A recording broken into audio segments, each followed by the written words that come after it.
So here we are going to discuss Polity Lecture 1 for DRDO Admin and Allied Services. At the commencement of the Constitution, जब संविधान शुरू हुआ था तब हमारे पास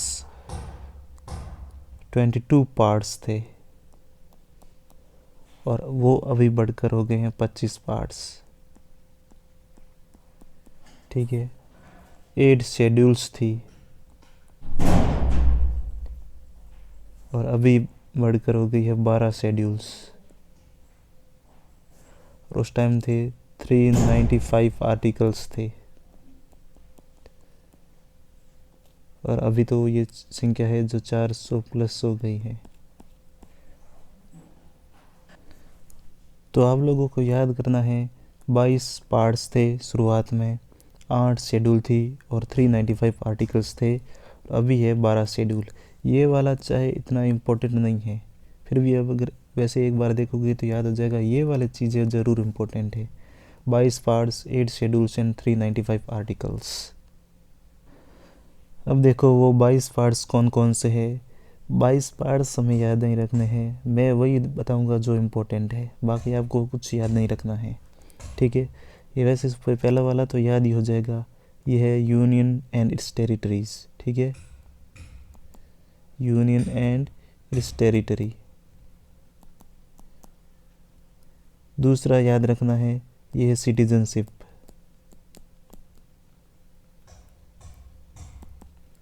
ठीक है, तीसरा याद रखना है फंडामेंटल राइट्स। चौथा याद रखना है डीपीएसपी। फिर आता है जो चौथा ए है, फॉर ए है, ये बाद में ऐड हुआ था इसलिए फॉर ए हो गया है। यहाँ पर है, ये हो जाएगा फंडामेंटल ड्यूटीज़। फंडामेंटल ड्यूटीज़ कितनी है? 11 लिखी हुई है, याद रखना। ये 4 तक तो गए हैं, इसका आप स्क्रीनशॉट ले लो आराम से।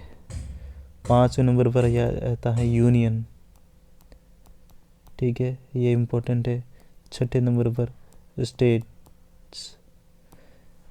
अभी मैं स्टार भी लगा दूंगा, कौन सा याद रखना है। ठीक है, 7वें नंबर वाला ये हटा दिया है, डिलीटेड है, अब ये एग्जिस्ट नहीं करता है। प्रॉपर्टी वाला था तो हटा दिया है। सीधा 8वां आता है। 8वें में आते हैं जो यूनियन टेरिटरीज़। यूनियन टेरिटरीज अभी कितनी है वो कमेंट बॉक्स में लिखो। एग्जांपल मैं बता देता हूँ, यूनियन टेरिटरी कौन सी है? दिल्ली, पौंडीचेरी, ये सब होते हैं ना, चंडीगढ़ वगैरह, अंडमान निकोबार, लक्षद्वीप, ये है यूनियन टेरिटरीज आते हैं, ये स्टेट नहीं है। ठीक है, कितने हो गए? 8 हो गए हैं। 9वें नंबर पर ये सबसे ज़्यादा इम्पोर्टेंट है, पंचायत आता है, पंचायत। ठीक है, ये हो गया, 9 हो गया। और 9A पंचायत आ गया तो म्यूनसिपलिटी भी आएगा, तो 9A पर आ जाएगा म्यूनसिपलिटी। म्यूनसिपलिटी हो गया ये। ठीक है, अब इतने ये याद रखो, 9A तक, यहाँ तक आप स्क्रीनशॉट ले लो आराम से। इसमें भी कौन कौन से इंपॉर्टेंट मैं स्टार लगाता हूँ। देखो पहला तो वैसे ही याद हो जाएगा, कोई दिक्कत नहीं है। दूसरा इम्पोर्टेंट है, 2 नंबर पर कौन है? सिटीजन है। 3 नंबर इम्पोर्टेंट है, कौन सा है? फंडामेंटल राइट है। ये हम डिटेल में देखेंगे, अभी डिटेल्स में देखेंगे। डीपीएसपी है, ये इम्पोर्टेंट है, ये भी हम डिटेल में देखेंगे। और ये देखो फंडामेंटल ड्यूटीज़ आ रहा है, ये डीपीएस भी आ रहा है, तो फंडामेंटल ड्यूटीज़ 4A में फंडामेंटल ड्यूटीज़ हो जाएगी। ठीक है, 5 में द यूनियन आता है, ये भी इम्पोर्टेंट है, याद रख दो। 6ठे नंबर पर स्टेट आता है। ठीक है, 8 नंबर पर यूनियन टेरिटरीज आता है, ये इम्पोर्टेंट है। डायरेक्ट आपको नाम याद रखने हैं, जितना मैं बढ़ाता हूँ उसके बाद तो जाएगा ही नहीं। ठीक है, 9वें नंबर पर पंचायत आता है, इम्पोर्टेंट है। 9A ये इम्पोर्टेंट है, ये म्यूनसिपलिटी आता है। आगे है 15 नंबर पर पार्ट हो जाएगा, ये आता है इलेक्शंस। बाकी मैंने छोड़ दी है। ठीक है, 10 से कितने छोड़ दिए? 14 तक छोड़ दी है। आप चाहे तो वो देख सकते हो, लेकिन मैं जो वही बता रहा हूँ जो इम्पोर्टेंट है। 15 नंबर इम्पोर्टेंट है। ठीक है, फिर आता है 17 नंबर पर, ये भी इम्पोर्टेंट है, ऑफिशियल लैंग्वेज। Official language. ठीक है, ये मोस्ट इम्पोर्टेंट है, इमरजेंसी प्रोविजंस। इमरजेंसी, ठीक है। कितना नंबर पर? 18 नंबर पर इमरजेंसी आता है। फिर आपको 20 याद रखना है, यहाँ पर था amendment in the constitution, amendment याद रखना, ठीक है। बस इतने याद रखने हैं। अभी मैं स्टार लगा लेता हूँ। सबसे इम्पोर्टेंट ये दोनों है, बहुत ही ज़्यादा इम्पोर्टेंट है। 18 नंबर पर इमरजेंसी आती है, ठीक है, और 20 नंबर पर अमेंडमेंट है। अब इन दोनों में आपको कन्फ्यूज़न होगा ही होगा, मैं बोल रहा हूँ कन्फ्यूज़न होगा तो होगा, ठीक है। तब याद कर दो, 18 की स्पेलिंग ई से शुरू होती है, तो इमरजेंसी भी ई से शुरू होगा, याद हो जाएगा। और 20 हो जाएगा अमेंडमेंट से, ठीक है। 18 तो इमरजेंसी हो जाएगा, अब आपको कभी नहीं भूलोगे। 17 नंबर पर इम्पोर्टेंट है, यह है ऑफिशियल लैंग्वेज के बारे में बात करता है। और 15 नंबर पर है, वो इलेक्शन के बारे में बात करता है। ये जो 4 आर्टिकल बताया, ये मोस्ट इम्पोर्टेंट है। इसमें 100% क्वेश्चन पूछेगा ही पूछेगा, हर एग्ज़ाम में पूछा जाता है, तो DRDO में भी पूछा जाएगा। ये हो गए पार्ट्स। अब देखते हैं 12 शेड्यूल्स।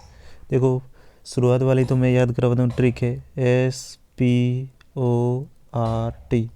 स्पोर्ट होता है ना, उससे याद कर दो, ठीक है। यानी कि फर्स्ट शेड्यूल है यहाँ पर, एस का मतलब है स्टेट्स, ठीक है, एस का मतलब है स्टेट्स, ठीक है। 2 नंबर जो दूसरी शेड्यूल है, उसका मतलब है पेमेंट्स, याद रख दो। पेमेंट्स जो भी है, जो MP MLA मंत्री वगैरह होती है, उसको जो सैलरी दी जाती है वो है, ठीक है, 2 नंबर पर। तीसरी शेड्यूल है, ओ का मतलब होता है ओथ, ओथ का मतलब जो शपथ लेते हैं, आई स्वेयर, ऐसे जो शपथ लेते हैं वो है ओथ। सीधे यही याद रखना है आपको, स्पोर्ट, और कुछ भी डिटेल नहीं जाना है। ये है आर का मतलब, ये आर है, ये 4 नंबर की जो शेड्यूल है उसको बोला जाता है। आर का मतलब हो जाएगा राज्यसभा। राज्यसभा में जो सीट होती है कि कौन से स्टेट से कितनी सीटें जाएगी, वो सीट अलोकेशन है, ठीक है। आर का मतलब। टी का मतलब हो गया ट्राइबल एरिया, याद रखो, या फिर ट्राइब्स याद रख सकते हो, ठीक है। 5वीं शेड्यूल में हो जाएगा ट्राइब्स, ठीक है। यानी कि जो शेड्यूल एरिया और प्लस ट्राइबल एरिया होता है, उसके लिए प्रोविजंस डाले गए हैं। तो आप स्पोर्ट याद रख दो। 5 शेड्यूल हो गई है। अब आगे देखो, 6ठी शेड्यूल करवाता हूँ। 6 नंबर शेड्यूल है, ये 7 लिख लेता हूँ, ये 8, ये 9, ये 10 तक शेड्यूल तो आराम से याद हो जाएगी। देखो, 6 नंबर की तो आपको 5वीं याद करवाई थी। 5वीं मैंने SPORT से ट्राइबल एरिया आया था, लेकिन इस ट्राइबल एरिया में वो एरिया छोड़े गए थे जिसमें AMTM याद रखना, AMTM। AM का मतलब असम, त्रिपुरा,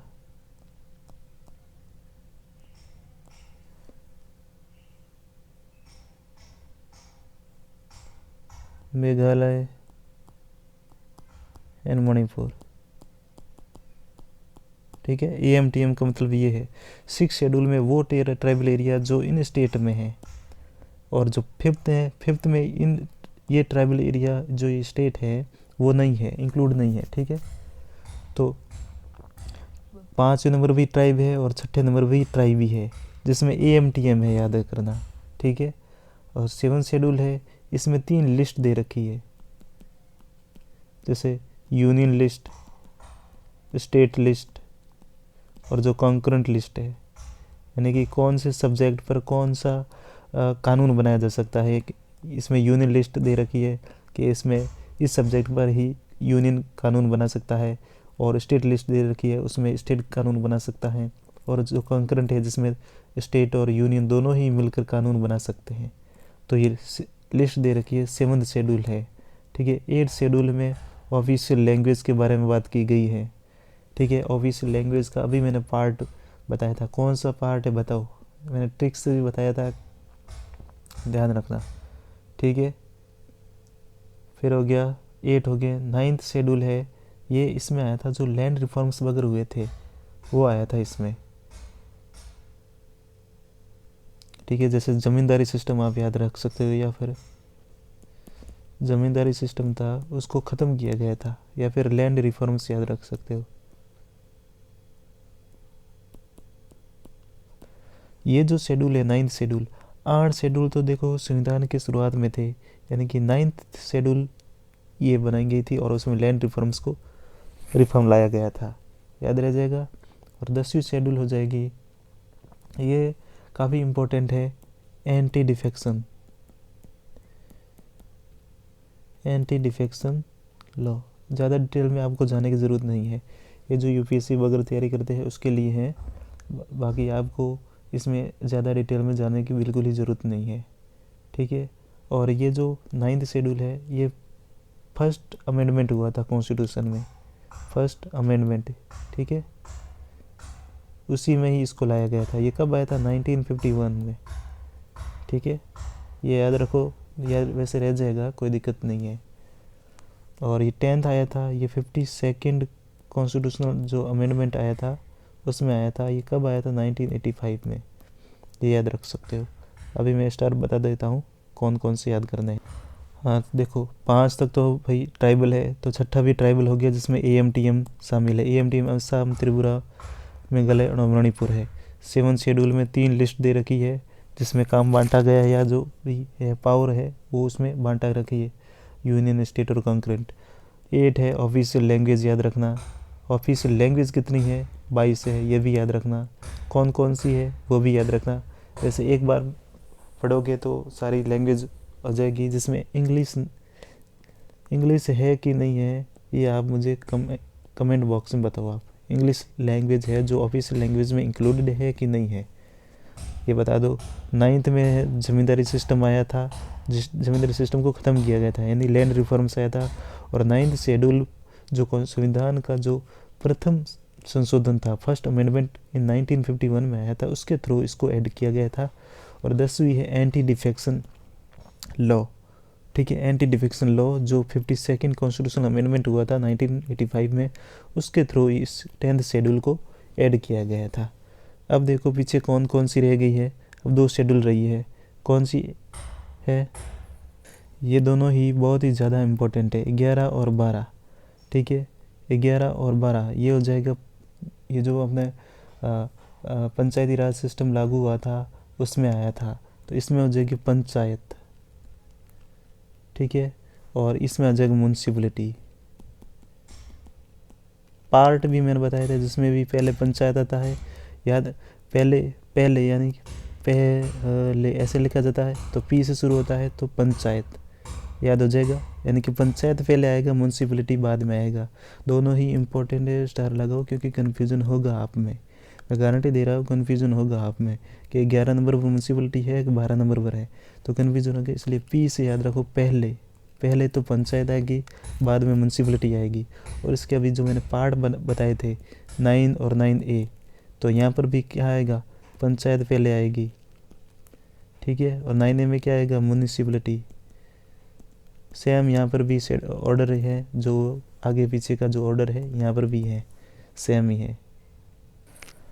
और इसमें और क्या याद रख सकते हो, इसमें कितने सब्जेक्ट है? 29 सब्जेक्ट है। और इसमें कितने हैं? 18 सब्जेक्ट है। कौन सा अमेंडमेंट आया था? ये आया था 73rd, बहुत ही ज़्यादा इम्पोर्टेंट है, कॉन्स्टिट्यूशनल अमेंडमेंट आया था। कब आया था? 1992 में, स्टार लगाओ और याद कर दो। ये दोनों ही ऐड किए गए थे, 1992 में आया था 73rd कॉन्स्टिट्यूशन, और ये आया था 74th में, ठीक है। 73rd याद रह जाएगा तो 74 बाद वाला तो इसका ही आएगा, ठीक है। तो 73rd याद रखो, दूसरा याद रखने की ज़रूरत नहीं है, ऑटोमेटिक आप कर लोगे लॉजिक से। 73rd कॉन्स्टिट्यूशन अमेंडमेंट एक्ट 1992 में आया था, जिसमें पंचायत को ऐड किया गया था 11th शेड्यूल में, ठीक है। Now we are going to discuss the preamble. Preamble is the part of the constitution, right, ये फैक्ट है, याद रखना। अब इसमें कौन कौन से वर्ड है इस प्रीएम्बल में वो याद रखने हैं। पहला वर्ड है सोवरन, सेकेंड टर्म है सोशलिस्ट, थर्ड टर्म हो जाएगा सेक्युलर, फोर्थ टर्म हो जाएगा डेमोक्रेटिक, फिफ्थ टर्म हो जाएगा रिपब्लिक,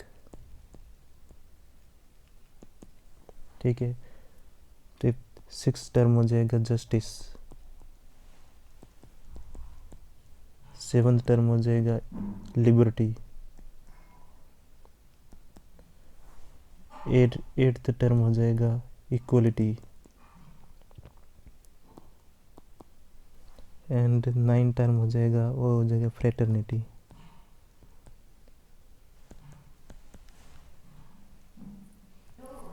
ये जो टर्म है आपको इन टर्म्स के बस ये नाम याद रखने के कौन से है, ऑप्शन में देगा कुछ और देगा कि इनमें से कौन सा नहीं है, ऐसा क्वेश्चन पूछा जाएगा। तो सोवरन होगा, सोशलिस्ट है, सेकुलर है, democratic, Republic, justice, liberty, equality and fraternity. ये 9 टर्म्स है जो प्रीम्बल में मेंशन है, बहुत ही ज़्यादा इम्पोर्टेंट है।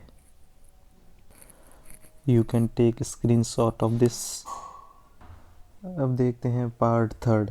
पार्ट थर्ड किससे रिलेटेड है, ये है फंडामेंटल राइट्स से रिलेटेड है। तो फंडामेंटल राइट्स कितने हैं, 6 फंडामेंटल राइट्स हैं। There are 6 fundamental rights in the constitution of India.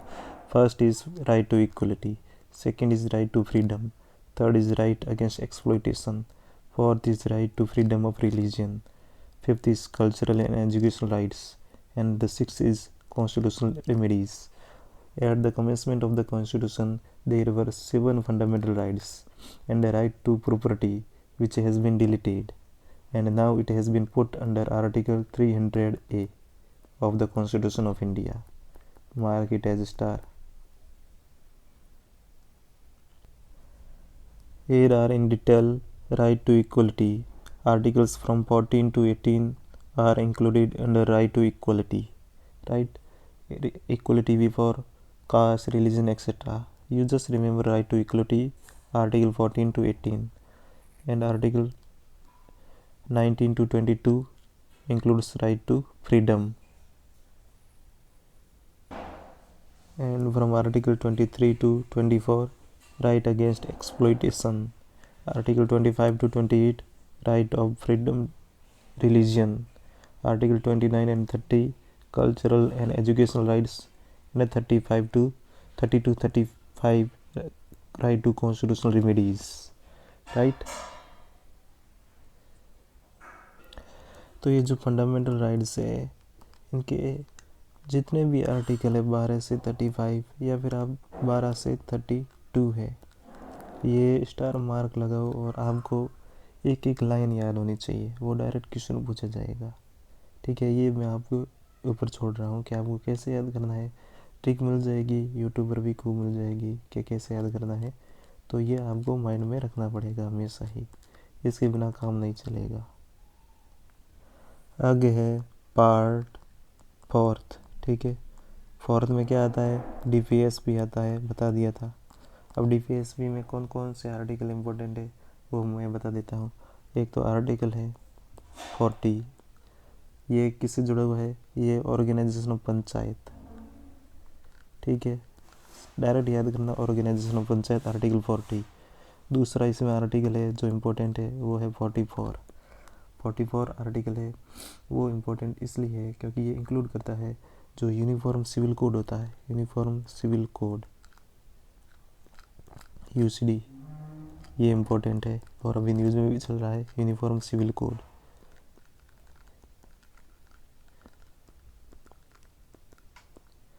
Uniform civil code है, आर्टिकल 44 है, स्टार मार्क लगाओ। ये दोनों ही आर्टिकल बहुत ही ज़्यादा इम्पोर्टेंट है। बाकी तो वैसे मैंने बता दिया है। जो पार्ट थर्ड है, पार्ट फोर्थ एंड 4A, ये तो लाइन टू लाइन आपको याद होने चाहिए। ठीक है, अब आगे देखो पार्ट जो फिफ्थ है उसमें कौन कौन से आर्टिकल इम्पोर्टेंट है वो देखते हैं। पार्ट फिफ्थ है, ये यूनियन से के बारे में बात करता है, यानी कि प्रेसिडेंट वगैरह ये सब बातें हैं। तो इसमें याद रखना है कि आर्टिकल 61 है, ये याद रखना है। क्यों याद रखना है, क्योंकि इसमें है जो प्रेसिडेंट है उसका जो इम्पीचमेंट है उसके बारे में बात किया जाता है। इम्पीचमेंट मतलब महाभियोग, प्रेसिडेंट को हटाया कैसे जाता है, क्योंकि द्रौपदी मुर्मू अपनी प्रेसिडेंट बनी है तो क्वेश्चन पूछा जा सकता है, इम्पोर्टेंट है ये आर्टिकल 61। ठीक है, आगे हो जाएगा आर्टिकल 72, ये भी इम्पोर्टेंट है, pardoning power of president. Pardon याद रखना, pardoning power of president, article 72। Article 74 हो जाएगा, ये इंक्लूड करता है काउंसिल ऑफ मिनिस्टर्स के बारे में बात करती है। ठीक है, काउंसिल ऑफ मिनिस्टर कौन से आर्टिकल में मेंशन है, 74 में मेंशन है। फिर आर्टिकल हो जाएगा 76, ये बात करता है अटॉर्नी जनरल ऑफ इंडिया। 76 के में है अटॉर्नी जनरल ऑफ इंडिया के बारे में बात करता है। फिर आगे आर्टिकल हो जाएगा 110, ये मनी बिल है, उसकी डेफिनेशन के बारे में बताता है कि मनी बिल कौन सा हो गया। ठीक है, तो डेफिनेशन कौन से है में है, आर्टिकल 110 मनी बिल के बारे में बात करता है। और आर्टिकल 112 है, ये भी इम्पोर्टेंट है, बहुत ही ज़्यादा इम्पोर्टेंट है, ये बजट के बारे में बात करता है।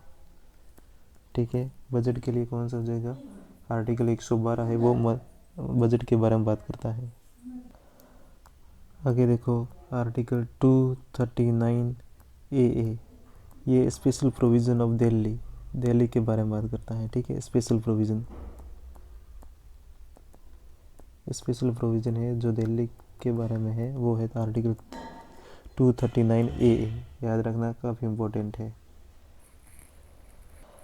आगे है आर्टिकल, बस अब रेंज याद रखना बस, 243 टू 243 ओ, ये है पंचायत के बारे में। पंचायत का कौन सा पार्ट है, मैंने बताया था 9 पार्ट है, उसमें पंचायत के बारे में।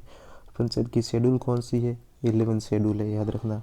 और जो आर्टिकल है 243 ओ हो गया है, ओ के बाद क्या आता है, पी आएगा, तो पी से लेकर ये हो जाएगा जेड जी, यानी कि 243 जेड जी तक है, ये आएगा म्यूनिसिपैलिटी के बारे में बात करता है। और इसकी जो पार्ट होता है 9A है, और इसकी जो शेड्यूल है वो 12 शेड्यूल है।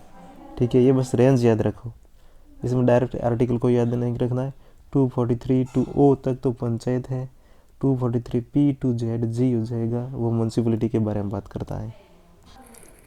आगे है आर्टिकल, ये वैसे इतना इम्पोर्टेंट तो नहीं है, ये ऑल इंडिया सर्विसेज कितनी है, 3 है, IAS हो गया, IPS हो गया, और IFS जो फॉरेस्ट सर्विस है, ये ऑल इंडिया सर्विस से है। तो यह याद रखो तो कोई दिक्कत नहीं है, अगर नहीं होता है तो कोई दिक्कत नहीं है ऐसी। आगे है आर्टिकल की आप रेंज याद कर सकते हो, 324 से लेकर 329 तक, ये हो जाएगा इलेक्शन का कौन सा पार्ट है, मैंने बताया भी था आपको। ठीक है, इलेक्शन है 324 से, पर कौन सा इलेक्शन है 324 याद रखना। आगे है आर्टिकल 338, ये बात करता है national commission for scheduled caste, इसके बारे में बात करता है। और आर्टिकल है जो 338 ये है, ये बात करता है national commission for scheduled tribe के बारे में बात करता है।